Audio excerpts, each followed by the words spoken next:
Shri Venkateswara gold finance తాకట్టులో ఉన్న బంగారాన్ని విడిపించి కొనబడును. సంప్రదించండి 8499070070. జగన్మోహన్ రెడ్డి గారికి ఏమైంది? ఆయన ఎందుకు ఎలా మాట్లాడుతున్నారు అంటే చాలామంది ఆశ్చర్యపోతున్నారు, కానీ ఇది పెద్ద విషయమేం కాదు వాళ్ళ దాంట్లో. ఎందుకంటే రీసెంట్గా మనం చూసాం, జగన్మోహన్ రెడ్డి గారు నిన్న ఒక వైజాగ్కి సంబంధించి ఒక మీటింగ్లో వెళ్ళి అక్కడ మత్స్యకారులను ఏదో పరామర్శిస్తుంటే అక్కడ ఒక మాజీ మంత్రి, ఆ పార్టీకి సంబంధించినటువంటి ఎమ్మెల్యే కొడుకు ఒక యాక్సిడెంట్ చేసి ఒకళ్ళని చంపేశాడు.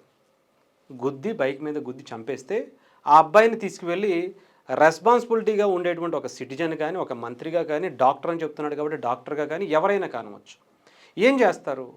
వెళ్ళి ఇదిగో మా అబ్బాయి తప్పు చేశాడు, తెలియక జరిగింది, తను కావాలని చేయలేదు, చూసుకోకుండా అది జరగడానికి జరిగింది అని చెప్పి సరెండర్ చేసి అక్కడి నుంచి రావాల్సినటువంటి చేయాల్సినటువంటి న్యాయ సలహాలు చేయాల్సినటువంటి పరిస్థితి అయితే ఉంటుంది.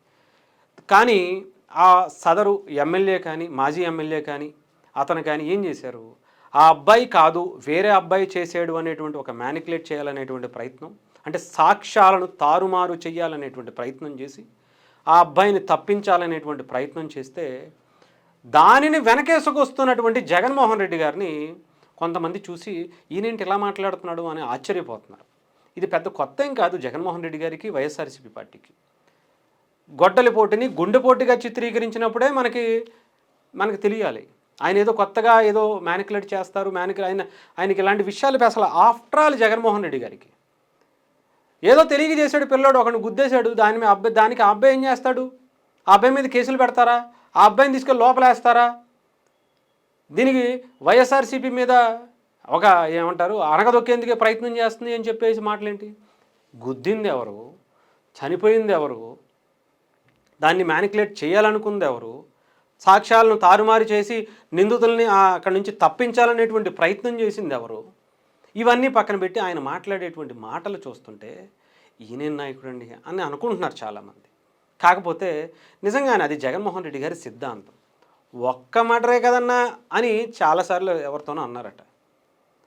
రీసెంట్గా మనం విజయవాడలో జరిగినటువంటి ఒక ఘటన గురించి ఆయన వెళ్ళి పరామర్శించినప్పుడే అర్థం చేసుకోవాలి. తెనాలిలో ఒక గంజాయి మోకమిని అరెస్టు చేసి నడి రోడ్డు మీద వాళ్ళని అందరికీ చూపిస్తూ పోలీసులు తీసుకువెళ్తే దాన్ని అబ్యూజ్ చేస్తూ వాళ్ళకి సంఘీభావంగా ఒక గంజాయి బ్యాచ్కి, రౌడీ బ్యాచ్కి పోలీసుల మీద తిరగబడి పోలీసులనే చంపైపోయినటువంటి ఆ గంజాయి బ్యాచ్ దగ్గరికి వెళ్ళి పరామర్శించినప్పుడే మనం అర్థం చేసుకోవాలి జగన్మోహన్ రెడ్డి గారి సిద్ధాంతం ఏంటి అనేది.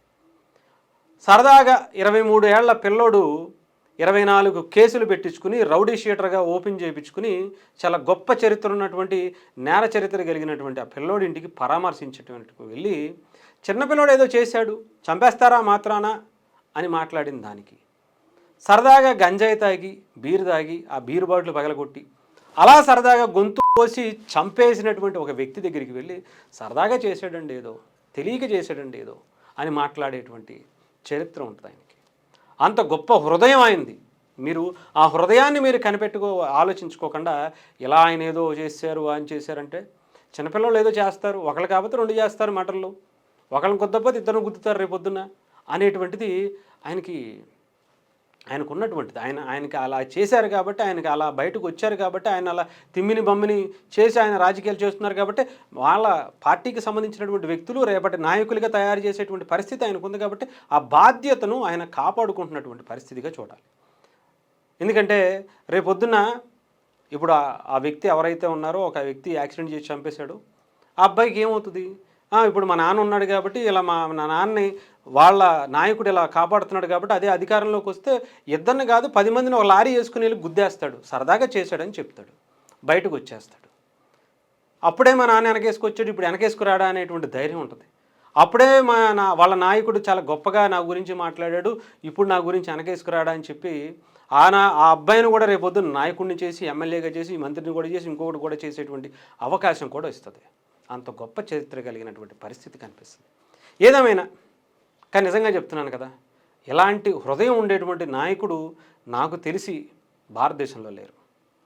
One and only Jaganmohan Reddy గారే, వన్ అండ్ ఓన్లీ వైఎస్ఆర్సీపీ నాయకులే.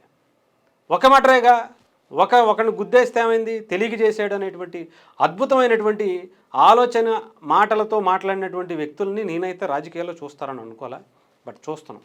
అది జగన్మోహన్ రెడ్డి గారి ఆయనతో దాన్ని ఏమంటారు, కళ అంటారా, ఇంకొకటి అంటారా, నిజంగా అది కళ కూడా కనం అలాంటిది కనిపిస్తూ చూపిస్తున్నటువంటి పరిస్థితి అయితే కనిపించింది.